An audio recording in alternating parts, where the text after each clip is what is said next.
Assalamualaikum warahmatullahi wabarakatuh.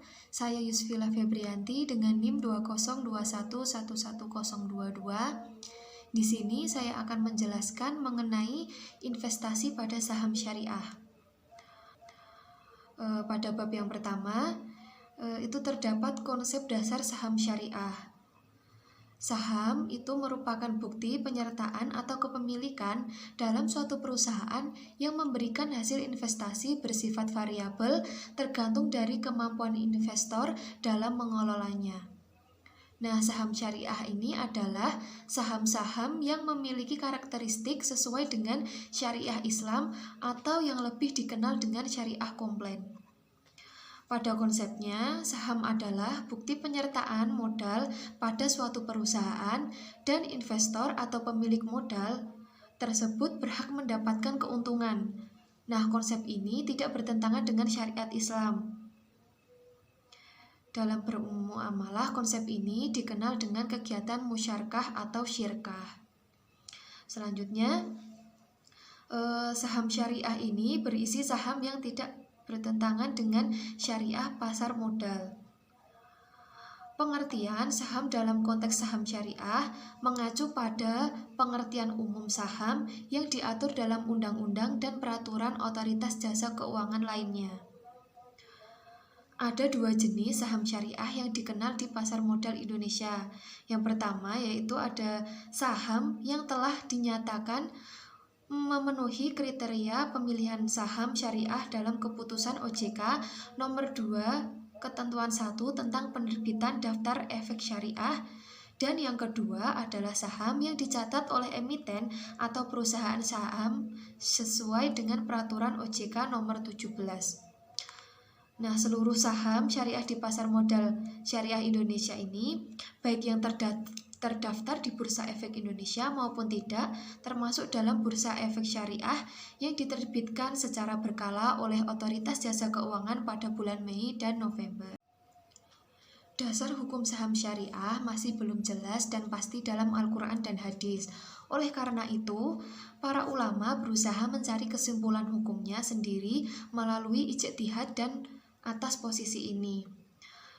Beberapa fuqaha kontemporer mengizinkan pembelian dan penjualan saham dan beberapa tidak mengizinkan. Lalu menurut Wahab al-Zuhail, jual beli saham adalah sah atau boleh karena pemilik saham adalah pemilik bagian dari perusahaan sesuai dengan saham yang dimilikinya. Lalu pendapat peneliti yang membolehkan jual beli saham dan pemindahan hak milik atas suatu hak jaminan didasarkan atas semua yang telah disepakati dan diperbolehkan dengan pemilik hak jaminan lainnya.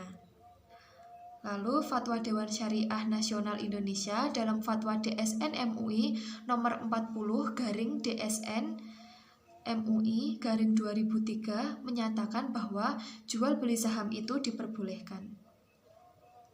Lalu, saham itu merupakan bukti kepemilikan atas suatu perusahaan yang berbentuk perseorangan terbatas atau PT.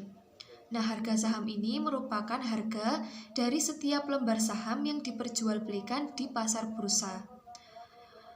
Harga saham di pasar bursa terbagi menjadi 3, yaitu harga tertinggi, harga terendah, dan juga ada harga penutupan. Selanjutnya, bab yang kedua, itu ada mekanisme transaksi di pasar primer dan pasar sekunder. Nah, dilihat dari waktu transaksinya, pembagian jenis pasar terbagi menjadi 2, yaitu pasar primer dan pasar sekunder. Pasar primer atau sering disebut dengan pasar perdana itu merupakan pasar di mana saham itu diperdagangkan untuk pertama kalinya dari emiten kepada investor sebelum dicatatkan di Bursa Efek Indonesia. Nah, di sini biasanya saham itu pertama kali ditawarkan oleh emiten melalui underwriter kepada investor dengan mekanisme penawaran umum perdana. Lalu, harga saham pada pasar perdana atau pasar primer ini adalah harga pasti yang tidak dapat ditawar. Dan ketetapan harga itu telah disepakati bersama oleh perusahaan penjamin emisi atau underwriter tadi dan emiten. Setelah itu, pasar primer berakhir, emiten dan underwriter menyampaikan laporan jumlah efek yang terjual dan returnya kepada otoritas jasa keuangan untuk dicatat dan membayar biaya pencatatan. Lalu setelah itu, maka dibukalah pasar sekunder. Lalu ada pasar sekunder. Pasar sekunder ini merupakan kelanjutan dari pasar primer atau pasar perdana. Setelah perusahaan itu melepas sahamnya. Nah, transaksi jual beli saham di pasar sekunder ini dilangsungkan di Bursa Efek Indonesia.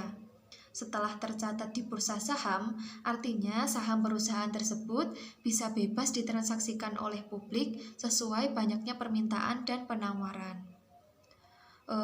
Pasar sekunder di sini berfungsi untuk menjaga perdagangan agar tetap aktif, memproses penentuan harga melalui interaksi demand and supply, serta membantu secara tidak langsung untuk mencari dana baru.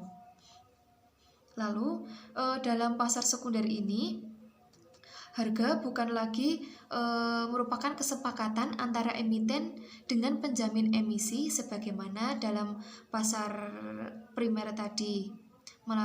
Dalam pasar sekunder ini ditentukan oleh teori supply and demand.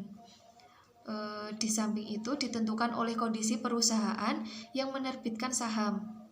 Jadi harga saham yang ada di pasar sekunder itu di luar kontrol emiten, sehingga perputaran uang tidak lagi mengalir ke perusahaan yang menerbitkan saham, melainkan berpindah dari pemegang saham ke tangan pemegang saham lainnya. Lalu fungsi utama dari pasar sekunder ini adalah untuk memudahkan pertukaran sekuritas di antara investor. Lalu kemudahan dan keleluasaan diberikan kepada investor agar mereka dapat menjual sekuritas berdasarkan kelayakan harga dan biaya, karena ini merupakan faktor yang penting bagi investor sebelum membuat keputusan investasi. Lalu selanjutnya ini ada perbedaan pasar primer dan pasar sekunder. Dalam pasar primer ini harga saham itu tetap, sedangkan dalam pasar sekunder harga berfluktuasi sesuai kekuatan pasar. Lalu dalam pasar primer itu tidak dikenakan komisi, sedangkan di pasar sekunder itu dibebankan komisi untuk pembelian dan penjualan. Lalu dalam pasar primer itu hanya untuk pembelian saham, sedangkan di pasar sekunder bisa untuk mentransaksikan right and warrant. Selanjutnya dalam pasar primer itu pemesanan dilakukan melalui agen penjual, sedangkan di dalam pasar sekunder pemesanan itu dilakukan melalui anggota bursa. Selanjutnya dalam pasar perdana atau primer itu jangka waktunya terbatas, sedangkan dalam pasar sekunder jangka waktunya tidak terbatas. Selanjutnya, bab yang ketiga itu mekanisme investasi saham syariah. Yang pertama itu ada rekening efek syariah dan rekening dana nasabah. Yang kedua itu ada syarat menjadi investor saham syariah. Yang ketiga itu ada syariah online trading atau SOTS. Untuk penjelasan yang pertama itu mengenai rekening efek syariah dan rekening dana nasabah. Rekening efek syariah itu merupakan rekening yang harus dimiliki oleh investor saham syariah sebelum melakukan transaksi saham syariah di Bursa Efek Indonesia. Untuk selanjutnya yang kedua ada syarat menjadi investor saham syariah. Persyaratan yang paling utama yang harus dimiliki itu adalah yang pertama itu memiliki kartu tanda penduduk sebagai bukti kewarganegaraan Indonesia. Yang kedua itu memiliki rekening tabungan syariah. Dan yang ketiga itu memiliki nomor pokok wajib pajak atau NPWP. Nah, pada dasarnya seluruh masyarakat itu bisa menjadi investor syariah di pasar modal Indonesia, baik warga negara Indonesia maupun warga negara asing. Selanjutnya, itu ada syariah online trading system atau SOTS. Syariah online trading system ini diciptakan untuk memudahkan investor syariah dalam melakukan transaksi saham syariah. Proses bisnis SOTS ini mengacu atau sesuai dengan Fatwa DSN MUI nomor 80. Dengan kata lain, SOTS adalah Fatwa DSN MUI nomor 80 yang dikonversikan menjadi sistem transaksi yang sesuai dengan prinsip syariah. Syariah online trading system itu merupakan sistem transaksi saham syariah secara online yang memenuhi prinsip-prinsip syariah di pasar modal. Selanjutnya, bab yang keempat yaitu ada instrumen saham syariah dan perkembangannya di Indonesia. Instrumen saham syariah di Indonesia itu setiap sekuritas yang diperdagangkan secara reguler di pasar modal secara teori itu dianggap sebagai instrumen pasar modal. Lalu efek syariah dalam instrumen saham syariah ini merupakan efek yang akad. Pengelolaan perusahaan dan cara penerbitannya memenuhi prinsip-prinsip syariah yang didasarkan atas ajaran Islam yang penempatannya dilakukan oleh DSN MUI dalam bentuk fatwa. Nah, selanjutnya tentang perkembangan saham syariah di Indonesia. Dalam waktu 5 tahun terakhir ini, pasar saham syariah di Indonesia mengalami pertumbuhan yang cukup signifikan. Pada akhir Maret 2021, jumlah emiten berkategori syariah tercatat sebanyak 434 emiten. Angka ini melonjak signifikan dibandingkan tahun 2015 yang hanya sebanyak 318 emiten. Berdasarkan catatan terakhir, 60% emiten yang tercatat di Bursa Efek Indonesia masuk dalam kategori syariah. Tidak hanya itu, jumlah investor saham syariah di Indonesia juga mengalami pertumbuhan. Di akhir Desember 2020 tahun lalu, jumlah investor saham syariah mencapai 85.891 investor. Jumlah ini setara dengan 5,5% dari total investor yang ada di Bursa Efek Indonesia. Lalu saham syariah itu juga terus mengalami pertumbuhan dari sisi kapitalisasi pasar per 31 Maret 2021 kapitalisasi pasar saham syariah sudah tercatat di angka 3,43 triliun. Pertumbuhan ini cukup konsisten dalam beberapa tahun terakhir. Selanjutnya, bab yang terakhir itu ada Jakarta Islamic Index. Indeks harga saham itu merupakan indikator utama yang menggambarkan pergerakan harga saham.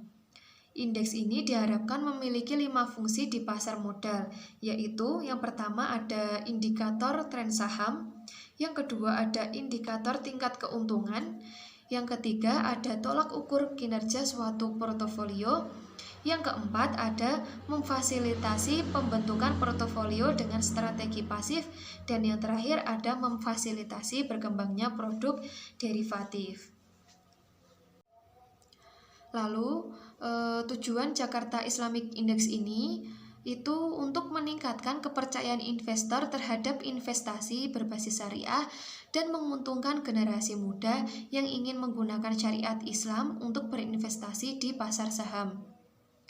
Selanjutnya, Jakarta Islamic Index ini diharapkan dapat membantu saham Indonesia yang berbasis syariah dalam mencapai transparansi dan akuntabilitas. Baik, penjelasan dari saya tentang investasi pada saham syariah. Apabila ada salah kata, saya mohon maaf. Wassalamualaikum warahmatullahi wabarakatuh.